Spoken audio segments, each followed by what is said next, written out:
വഖഫുമായി ബന്ധപ്പെട്ട് ചർച്ച നടന്നപ്പോൾ വയനാടിൻ്റെ എം പിയായ പ്രിയങ്ക ഗാന്ധി അതുപോലെ തന്നെ വടകര എം പി ഷാഫി പറമ്പിൽ രണ്ടു കൂട്ടരും പ്രതികരിച്ചില്ല. അതിൽ പ്രിയങ്ക ഗാന്ധി പങ്കെടുത്തില്ല, ഷാഫി സൈലൻ്റായി. ഇത് പറയുന്നത് SYSFിൻ്റെ നേതാവായ സത്താർ പാന്തല്ലൂരാണ്. അപ്പം ഇവർക്കിങ്ങനെ തോന്നണമെങ്കിൽ ശരിക്കും പറഞ്ഞാൽ മുസ്ലിം സമുദായത്തെ കോൺഗ്രസ്സിലെ ചില എം പിമാർ ഒറ്റുന്നു എന്നുള്ളൊരു വികാരമല്ലേ അതിലൂടെ മനസ്സിലാവുക? SYSൻ്റെ നേതാവ്, അതായത് സുന്നി യുവജന സംഘത്തിൻ്റെ നേതാവാണ് സത്താർ പാന്തല്ലൂർ. അദ്ദേഹമാണ് അതിശക്തമായിട്ട് ഈ കാര്യത്തിൽ പ്രതികരണം നടത്തിയിട്ടുള്ളത്. എന്നുവെച്ചാൽ മുസ്ലിം സമുദായത്തെ സംബന്ധിച്ചിടത്തോളം വഖഫ് നിയമ ഭേദഗതി ഒരു കാരണവശാലും അവർ അംഗീകരിക്കാൻ തയ്യാറല്ല. വഖഫ് നിയമത്തിൽ ഉള്ള അപാകതകൾ പരിഹരിക്കണം എന്നായിരിക്കും പൊതുസമൂഹം ആഗ്രഹിക്കുന്നത്. വഖഫ് നിയമം നിലനിൽക്കുകയും ചെയ്യാം. പക്ഷേ മുസ്ലിം സമുദായത്തെ സംബന്ധിച്ചിടത്തോളം ഇപ്പോൾ എങ്ങനെയാണ് വഖഫ് നിയമം നിൽക്കുന്നത് അതേപോലെ തന്നെ നിൽക്കേണ്ടതായിട്ട് വരും. അല്ലെങ്കിൽ അങ്ങനെ ചെയ്യുമ്പോൾ മാത്രമാണ് അവർ സംതൃപ്തരായിരിക്കുന്നത്. യഥാർത്ഥത്തിൽ മുനമ്പത്ത് പ്രശ്നമുണ്ടായ സമയത്ത് ഈ മുസ്ലിം സമുദായം അതിലെടുത്ത നിലപാടാണ് ഈ കാര്യങ്ങളെ കൂടുതൽ കുഴപ്പത്തിലാക്കിയതെന്നാണ് ഞാൻ വിശ്വസിക്കുന്നത്. കാരണം മുനമ്പം വിഷയം വഖഫുമായി ബന്ധപ്പെടുത്തി ചർച്ച ചെയ്യുന്നതിന് പകരം അവർ മുനമ്പത്തുള്ള യഥാർത്ഥ പ്രശ്നം എന്താണ് എന്ന് മനസ്സിലാക്കി അത് പരിഹരിക്കാനായിട്ട് ശ്രമിക്കേണ്ടതായിരുന്നു. കാരണം സ്വന്തം കയ്യിലെ പണം കൊടുത്ത് ഭൂമി വാങ്ങി ആധാരം രജിസ്റ്റർ ചെയ്ത് കിട്ടി താമസമുറപ്പിച്ചതായിട്ടുള്ള ആളുകളെ കുറേ വർഷങ്ങൾക്ക് ശേഷം അവരെ അവിടെ നിന്ന് പുറത്താക്കാനായിട്ട് ശ്രമിക്കുന്ന തരത്തിലേക്ക് ഈ വഖഫ് സംരക്ഷണ സമിതി എന്ന് പറഞ്ഞ് ഒരു സമിതി ഉണ്ടാക്കി ആ സമിതിക്കാർ ഹൈക്കോടതിയിൽ ചെല്ലുകയും ഹൈക്കോടതിയിൽ ഈ കാര്യങ്ങളെല്ലാം പരിശോധിക്കുന്ന സമയത്ത് ഏകപക്ഷീയമായി എന്നുവെച്ചാൽ എതിർവാദങ്ങളൊന്നും കേൾക്കാതെ തന്നെ ജഡ്ജി വഖഫ് എന്ന് പറയുന്ന വാക്ക് കേട്ട് ഇത് വഖഫ് ഭൂമിയാണ് എന്ന നിലയ്ക്ക് അദ്ദേഹത്തിൻ്റെ ജഡ്ജ്മെൻറ്റ് ഇടുകയും ആ ജഡ്ജ്മെൻറ്റിൻ്റെ അടിസ്ഥാനത്തിൽ പിന്നീട് മുനമ്പത്ത് താമസിക്കുന്നതായിട്ടുള്ള ഒരാൾക്കും അവരുടെ ഭൂമി ക്രയവിക്രയം ചെയ്യാനായിട്ട് പറ്റാത്ത സ്ഥിതി വന്നു. കുട്ടികളുടെ വിദ്യാഭ്യാസത്തിനോ അല്ലെങ്കിൽ കുട്ടികളുടെ വിവാഹത്തിനോ ബാങ്കിൽ ഈ ആധാരങ്ങൾ കൊണ്ടുപോയി ചെന്നാൽ അതെല്ലാം വിലയില്ലാത്ത ഇൻവാലിഡ് ആയിട്ടുള്ള ആധാരങ്ങളായിട്ട് മാറിത്തീർന്നു എന്നുള്ളതാണ്. ഇതാണ് അവിടുത്തെ ജെന്യുവനായിട്ടുള്ള ഇഷ്യൂ. ആ ഇഷ്യൂവിനെ മുസ്ലിം സമുദായവും ശരിയായിട്ടുള്ള രീതിയിൽ പരിശോധിച്ച് അതിന് പരിഹാരം കാണണമായിരുന്നു. അതിന് പകരമായിട്ട് വഖഫ് എന്ന് പറയുന്ന വാക്കിൽ അവർ കടിച്ചു നോക്കുകയും അവരിലെ തീവ്രവാദി സംഘടനകളൊക്കെ പോസ്റ്റർ അടിച്ച് എല്ലാ സ്ഥലത്തും എല്ലാ മതിലും കേരളത്തിലെ എല്ലാ മതിലുകളിലും അവർ പതിച്ചു വെച്ച് മുനമ്പത്തെ 400-ലധികം വരുന്നതായിട്ടുള്ള ഏക്കർ ഭൂമി എന്ന് പറയുന്ന വഖഫ് ഭൂമിയാണ്. അവിടെ താമസിക്കുന്നവർ മുഴുവനും കുടിയൊഴിഞ്ഞു പോകണം എന്നുള്ള രീതിയിൽ നിലപാടെടുത്തു. അങ്ങനെയാണ് കേരളീയ സമൂഹം തന്നെ ഈ വിഷയത്തിൽ മുസ്ലിം സമുദായത്തിനൊപ്പമല്ലാതെ ഒരു നിലപാട് സ്വീകരിക്കുന്നത്. അത് ക്രൈസ്തവ സമൂഹത്തെ സംബന്ധിച്ചിടത്തോളം അവരുടെ ഒരു വിഷയമായിട്ട് മാറിത്തീരുകയും ചെയ്തു. കാരണം അവിടെ താമസിക്കുന്നതിൽ ബഹുഭൂരിപക്ഷം പേരും ക്രൈസ്തവരായിരുന്നു എന്നുള്ളതാണ്. പ്രത്യേകിച്ച് ലത്തീൻ കത്തോലിക്കരായിട്ടുള്ള ആളുകളായിരുന്നു. അപ്പോൾ അവരുടെ ജീവിതത്തെ ബാധിക്കുന്ന ഒരു പ്രശ്നമായിട്ട് വന്ന സമയത്ത് ഈ വിഷയം പരിഹരിക്കാനായിട്ടുള്ള ആവശ്യങ്ങളൊക്കെ ആദ്യം ഉന്നയിച്ചു, നടന്നില്ല. പിന്നീട് സമരമായി. ആ സമരം രൂക്ഷമായ സമയത്ത് BJP അത് രാഷ്ട്രീയമായിട്ട് ഉപയോഗിക്കാൻ തീരുമാനിക്കുകയും വഖഫ് നിയമം ഭേദഗതി ചെയ്യാനായിട്ട് പാർലമെൻറ്റിൽ ബില്ല് കൊണ്ടുവരികയും ചെയ്തു. ഇങ്ങനെ ബില്ല് കൊണ്ടുവന്ന സമയത്ത് ഈ വഖഫ് ഭേദഗതിയെ എതിർക്കാനാണ് കോൺഗ്രസ് വിപ്പ് നൽകിയത്. കോൺഗ്രസ് അങ്ങനെ വിപ്പ് നൽകിക്കഴിഞ്ഞാൽ അതിനനുസരിച്ച് മാത്രമേ കോൺഗ്രസിൻ്റെ അംഗങ്ങൾ പിന്നീട് പാർലമെൻറ്റിൽ പ്രവർത്തിക്കാൻ പാടുള്ളൂ, സംസാരിക്കാൻ പാടുള്ളൂ. അവിടെയാണ് പ്രിയങ്ക ഗാന്ധി അന്ന് പാർലമെൻറ്റിൽ പങ്കെടുക്കാതിരുന്നത്. ഈ വിഷയം ചൂണ്ടിക്കാണിച്ചിട്ടാണ് പ്രിയങ്കയുടെ ആബ്സെൻസിനെ അതിശക്തമായിട്ടുള്ള രീതിയിൽ SYS നേതാവ് എതിർക്കുന്നത്.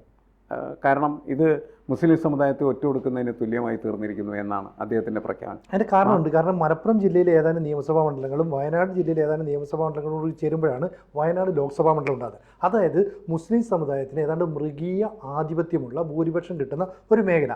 അവിടെ നിന്ന് 4.5 ലക്ഷം വോട്ടുകൾ നേടിയിട്ടാണ് BJPയുടെ ഒരു മികച്ച സ്ഥാനാർത്ഥിയെ പരാജയപ്പെടുത്തിയിട്ട് ഇയാളെ ഞങ്ങൾ അല്ലെങ്കിൽ ഈ പ്രിയങ്കയെ ഞങ്ങൾ പാർലമെൻറ്റിലേക്ക് അയച്ചത്. ആ പ്രിയങ്ക നമ്മളെ ഒറ്റിക്കൊടുക്കുകയായിരുന്നു, അല്ലെങ്കിൽ BJP സഹായിക്കുകയായിരുന്നു. ഇതല്ലേ പറയാതെ പറഞ്ഞു വെക്കുന്നത്? അതെ, തീർച്ചയായിട്ടും സത്താർ പാന്തല്ലൂരിൻ്റെ വാദം അത് തന്നെയാണ്. അദ്ദേഹം പറഞ്ഞത് 48% മുസ്ലിങ്ങളാണ് ആ നിയമമണ്ഡലത്തിലുള്ളത്. അവരെ ഏതാണ്ട് സമ്പൂർണ്ണമായി തന്നെ പ്രിയങ്കക്ക് വോട്ട് ചെയ്തിട്ടുണ്ട്. അങ്ങനെയാണ് 4.5 ലക്ഷം വോട്ടിന് അവർ വിജയിക്കുന്നത്. അവരെ വിജയിപ്പിച്ചത് സംഘപരിവാറിനെതിരായിട്ട് യുദ്ധം ചെയ്യാനായിട്ടൊരു പോരാളി എന്ന നിലക്കാണ്. പക്ഷേ ഇവിടെ സംഘപരിവാർ വഖഫ് നിയമത്തിൽ കത്രിക വെക്കുകയും വഖഫ് നിയമത്തെ വക്രീകരിക്കുകയൊക്കെ ചെയ്ത സമയത്ത് ഇവർ എവിടെയായിരുന്നു എന്നാണ് ചോദിക്കുന്നത്. എവിടെയാണ് പ്രിയങ്ക, എവിടെയായിരുന്നു? അതോടൊപ്പം തന്നെ സത്താർ പന്തല്ലൂർ പറയുന്ന മറ്റൊരു കാര്യം ഷാഫി പറമ്പിൽ എന്ന് പറയുന്നതായിട്ടുള്ള എം പിക്കെതിരെയുള്ള ഒരു ആരോപണമാണ്. ഷാഫി നിശബ്ദനായിരുന്നു. മുസ്ലിങ്ങൾ ഇതേപോലെ വളരെ വിഷമാവസ്ഥയിലായ സമയത്ത് അവർക്ക് വേണ്ടി സംസാരിക്കാനായിട്ട് ഒരു വാക്കുപോലും ഷാഫിയിൽ നിന്നുണ്ടായില്ല എന്നതും അദ്ദേഹത്തിൻ്റെ പ്രതിഷേധത്തിന് കാരണമായി തീരുകയാണ് ചെയ്തത്. ഇപ്പോൾ പൊതുവെ കോൺഗ്രസ് രാഷ്ട്രീയത്തെ വിമർശനപരമായി നോക്കിക്കാണുന്ന പലരും കണക്കാക്കുന്നത് കോൺഗ്രസിൻ്റെ അകത്തൊരു ഇരട്ടത്താപ്പ് സ്വീകരിക്കുന്നു എന്നുള്ളതാണ്.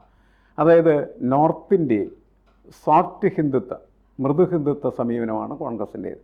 എന്നാൽ സൗത്ത് ഇന്ത്യ അങ്ങനെയല്ല, ഹിന്ദുത്വ രാഷ്ട്രീയത്തിനെതിരായിട്ടുള്ള സമീപനമാണ്. കാരണം ഈ രണ്ട് പ്രദേശത്തിൻ്റെയും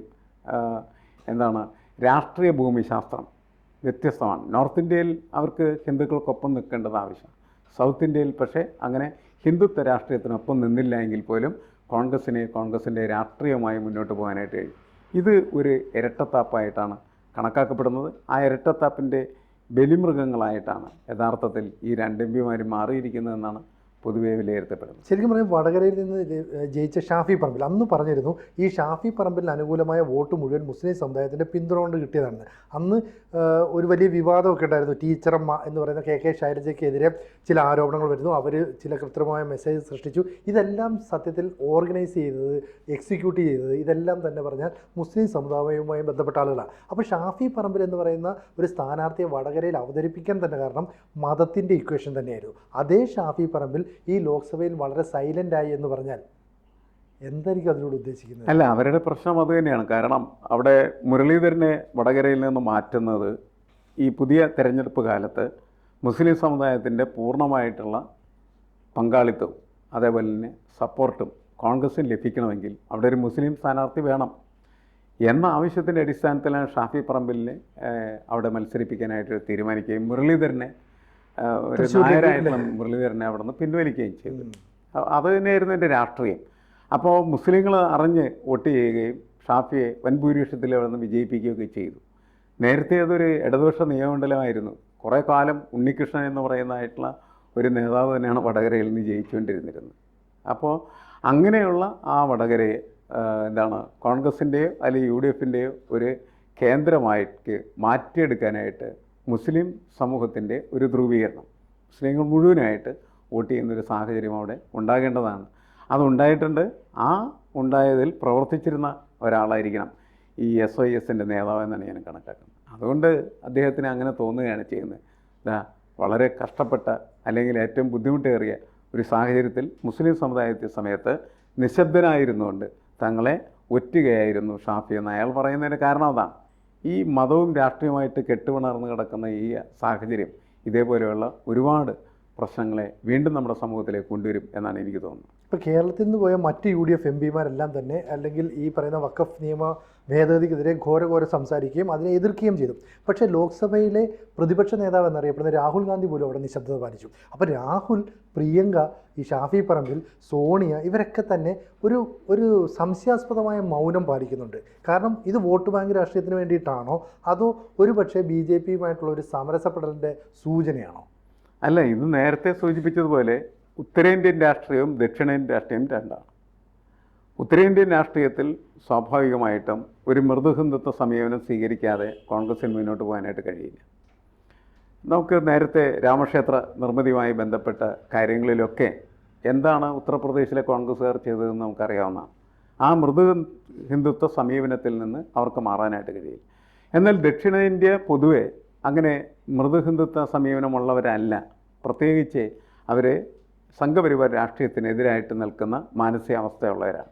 ഈ രണ്ട് മേഖലയിലും കോൺഗ്രസ് കാലുറപ്പിക്കുന്ന സമയത്ത് ഒരിടത്ത് മൃദു ഹിന്ദുത്വവും മറ്റൊരിടത്ത് സംഘപരിവാർ വിരുദ്ധതയും വ്യക്തമാണ്. അതുകൊണ്ടാണ് എനിക്ക് തോന്നുന്നു ഈ ദക്ഷിണേന്ത്യയിൽ നിന്ന് വരുന്ന നേതാക്കളെ കൊണ്ട് വളരെ ശക്തമായിട്ട് ഈ വിഷയം അവതരിപ്പിക്കുകയും അവരെ ഇതിൻ്റെ മുന്നണി പോരാളികളാക്കി നിർത്തിക്കൊണ്ട് കോൺഗ്രസ് അങ്ങനെ പ്രവർത്തിച്ചു എന്നാണ് മനസ്സിലാക്കേണ്ടത്. കോൺഗ്രസ് വിപ്പ് കൊടുത്തപ്പോൾ അത് വളരെ വ്യക്തതയുണ്ടല്ലോ.